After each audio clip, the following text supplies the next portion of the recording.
Welcome back to the State of Vermont's training on retail pricing integrity, Part 2. My name is Scott Dolan. Let's keep moving. In Part 2, we will be covering some recommendations which can be implemented at the corporate level. We covered the importance of accurate retail pricing, some background about our price verification audit program, what a price verification audit looks like, and what happens afterwards back in Part 1. Part 3 will have recommendations which can be implemented at the store level to improve pricing integrity. As we move forward, I would like to stress that all the upcoming information are recommendations, not requirements. Now let's dive in with some recommendations which can be implemented at the corporate level. The most important thing a company can do is to adopt a written pricing policy and a formal system on price changes. In this system, one employee from each store should be designated and trained to oversee price changes. This person should also have a designated and trained backup. If staffing allows, have separate people putting up new labels and taking down expiring sale labels.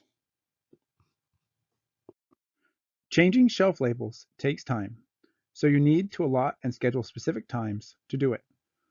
Ideally, time to update shelf labels is set aside in conjunction with the point of sale price changes. We recommend this is all completed outside of regular business hours. But if changes must occur during regular business hours, we recommend the following. For price increases, that you change the shelf price before updating the point of sale system, and the reverse for price decreases. Change the point of sale system first, and then the shelf tags after. This will ensure no customer is overcharged for any item.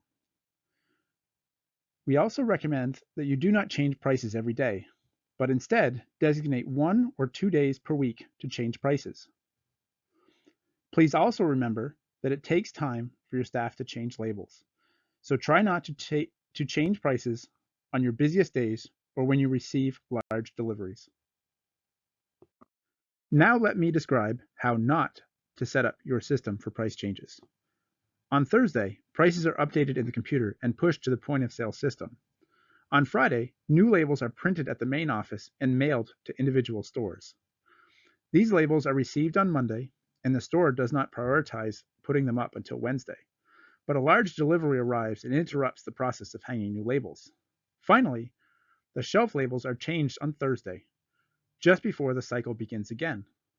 Before we move on to the next slide, pause this video and think of a few ways you might be able to improve this system I just described.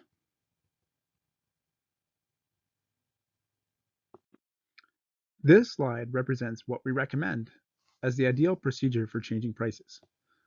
On Thursday, prices are updated in the computer and pushed to the point of sale system at the end of the day. Friday, before the store opens, store staff print and change shelf labels.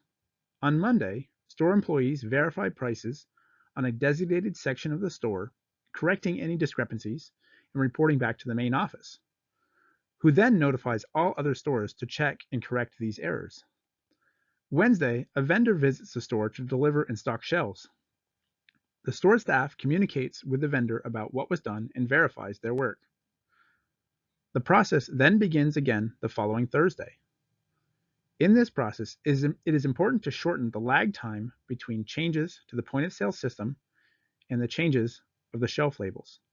Shorter lag times lead to happier customers who are less likely to complain, and stores are much more likely to pass price verification audits.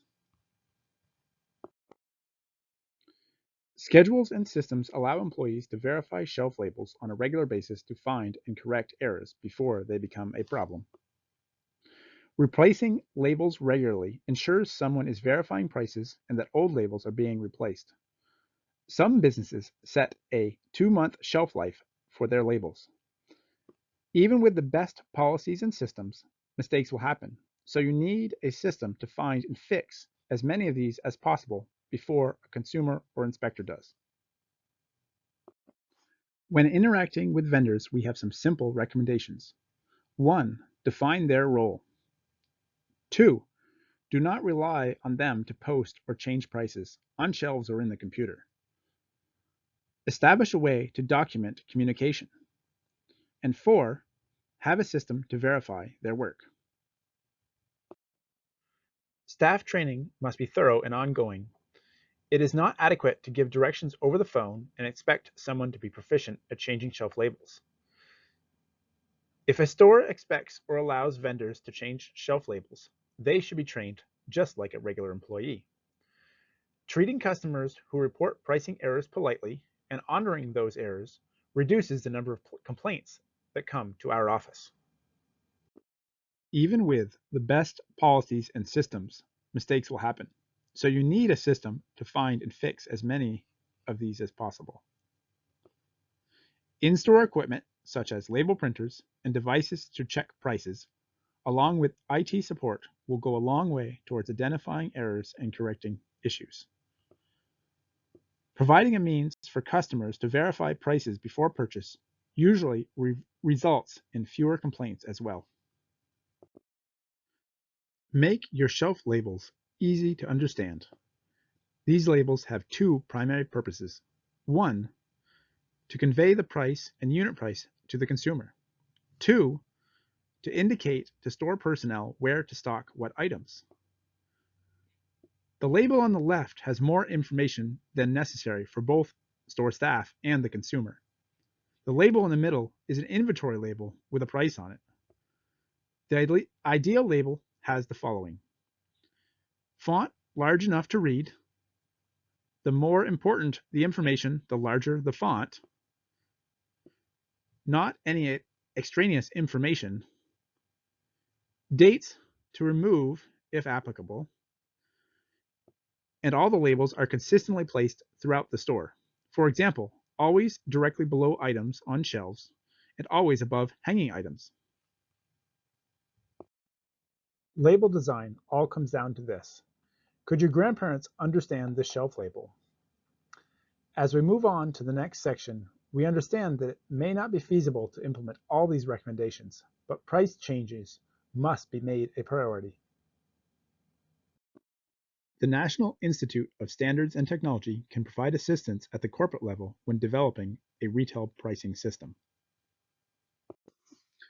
In summary, retail pricing integrity is a team effort. Accurate pricing in stores is the responsibility of everyone in a company, from the store clerk and pricing coordinator to the owner and person in charge of the corporate pricing system. Thank you, and feel free to contact me with questions or if you need any additional clarification. Now we can continue to part 3, store level recommendations.